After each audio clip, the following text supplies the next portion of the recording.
ल यो 7 को सी नंबर क्वेश्चन हेर त ए 7 को सी नंबर हेर नि यार नै यो के भनेको छ 7 को सी हेर त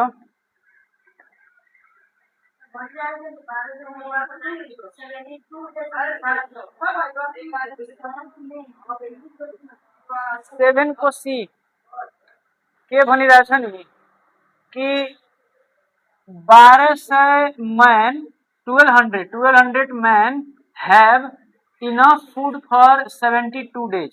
यहाँ ध्यान दिने 1200 जना मान्छेहरू छन्। खुब राम्रोसँग बुझ्नु। अब 1200 जना मान्छेहरूलाई केही खाना जुन छ नि त्यो खाना 72 दिनसम्म पुग्नेवाला छ। मान हाम्रो संख्या छ 1200 जना, ठीक। हाम्रो 1200 जना जुन संख्या छ नि त्यो 1200 जना केही खाना हामीसँग राशन छ। त्यो राशन जब हामी खान्छौं नि डेली को डेली खान्छौं त 72 दिनसम्म हामी त्यो खाना खान सक्छौं। समझ मेरी छ? यति बुझ्यो। 1200 जना हामी मान्छे छौं र 1200 जना हामीसँग भएको जुन खाना छ त्यसले खान्छौं नि त 72 दिनसम्म खान सक्छौं। समझ मेरी छ? अब के भनिदिएछ? अब ट्विस्ट छ यसमा, अलि ट्विस्ट छ। अब के भनेछ? If 100 man live after 17 days. अब हेर्नु, पहिला त 1200 जना सुरुदेखि खाइरहेको थियो हैन त 17 दिनसम्म 1200 जना खायो। 18वां दिन पछि नि 100 जना छोडेर गइहाल्यो त कति जना बच्यो? 1100 जना। टोटल पहिला 1200 जना थियो त 1200 जना जुन खाना उनीहरुसँग थियो त्यो खाना उनीहरु 72 दिनसम्म चलाउन सकिरहेको थियो, मतलब खान सकिरहेको थियो हैन। त्यो स्टार्ट गर्यो, खाँदै गयो 17 दिन पुग्यो नि त 17 दिन जब क्रस भयो त त्यसमध्ये 100 जना त्यो होस्टल मतलब ठाउँ लिभ गर्दियो, छोडिदियो। 1200 जनाबाट 100 जना गइहाल्यो। अब कति जना बच्यो? 1100। समझ मेरी छ? 17 दिनसम्म 1200 जना नै खाएको छ। 18वां दिन पछि मात्र 1100 जना खाएको छ। ठीक छ। त 1100 जना खायो भने त्यो जुन बाँकीको खाना हुन्छ त्यो खाना कति दिनसम्म खान सक्छ? समझ छ? 1200 जना मिलेर त्यो 72 दिनमा सकाइरहेको थियो। 17 दिनसम्म 1200 जना नै खायो तर 18 दिन पछि 1100 जना मात्र खाएको छ। त पहिला त 72 दिनसम्म डेट थियो खान सक्ने। अब 1100 जना खायो भने कति दिनसम्म त्यो टिक्न सक्छ? त्यो खाना चल्छ? मान्छे त घट्यो नि त कति दिनसम्म चल्न सक्छ त्यो खाना? अब त्यो पत्ता लगाउनु छ। त यस्तो क्वेशन आयो भने नि हेर हामी के गर्छौं।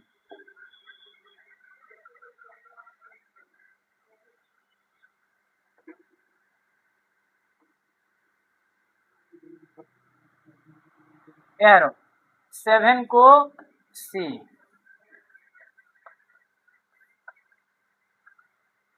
अहिले 1200 जनाको खाना जुन छ 72 दिनसम्म पुगिरहेछ त म टोटल खाना निकालिरहेछु। खाना कति थियो? ठीक छ, टोटल खाना कति थियो, फूड कति थियो? जस्तै given number of man equals to 1200, number of days हैन, नंबर अफ डेज कति दिनसम्म त्यो खाना चल्दै थियो? 72 दिनसम्म हैन। नंबर अफ डेज कति? 72 दिन। और नंबर अफ मैन कति थियो? 1200 जना हैन। देयरफोर यहाँ के गर्दिन्छु, टोटल फूड निकाल। टोटल फूड कति? त 1200 जनालाई खाने जुन थियो 72 दिनसम्म त 1200 × 72 गरेर टोटल खाना आइहाल्छ। समझ मेरी छ? गुना गर यो 1200 × 72 गर त 86400। भनाइको अर्थ मतलब यति खाना छ। यति खाना यदि 1200 जना मान्छे खायो भने त्यो 72 दिनसम्म खान सक्छ। यति समझमा आयो? अब हेर त टोटल खाना यति थियो। अब के गरेछन् कि 17 दिनसम्म मात्र 1200 जना खाएछन्। 17 दिनसम्म। हेयर यो अब अर्को केसमा हामी गइरहेछौँ। अर्को केसमा नम्बर अफ मैन 1200 जनाले खाएको छ हैन, बट नम्बर अफ डे जुन छ नि त्यो कति दिनसम्म खाएछन् यिनीहरू? खानु पर्ने 72 दिन। 72 दिन खान्थ्यो त यति खान सक्थ्यो, तर अब उनीहरू 1200 जना मिलेर 17 दिन मात्र खाएछन्, त्यसपछि सबैजना घटिहालेछ। तर 17 दिनसम्म खाए भने यिनीहरू यतिमा कति कति खाना खाइसकेछन् त हेर त। यहाँ अब हेर त टोटल फूड इटेन, खाएको खाना त खाएछन् उनीहरू 1200 जना 17 दिनसम्म, त कति खाएछन्? 20,400। यसको अर्थ यति खाना उनीहरू खाइसकेछन्। टोटल खाना थियो 86,400, जसमध्ये 12,400 उनीहरू 20,400 उनीहरू खाना खाइसक्यो। एउटा एमाउन्ट मात्र हामी क्याल्कुलेसन गर्दैछौँ। यति खाना खाइसक्यो त बचेको खाना कति त्यहाँ लेख्छौँ। त यहाँ लेख्ने रिमेनिङ फूड कति त 86,400 माइनस 20,400 कति?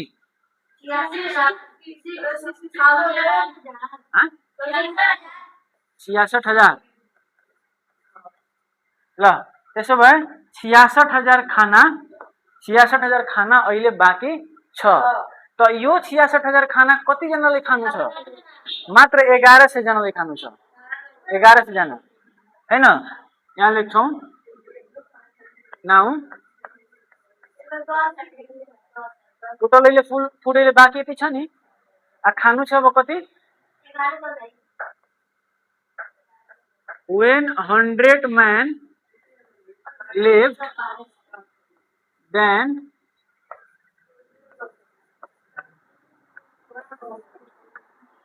then number of remaining men, बाँकी मान्छे कति?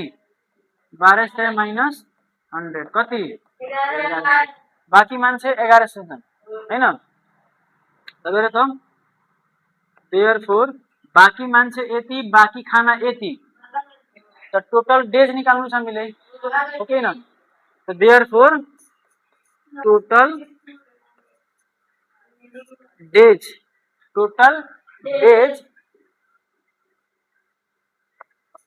to eat remaining food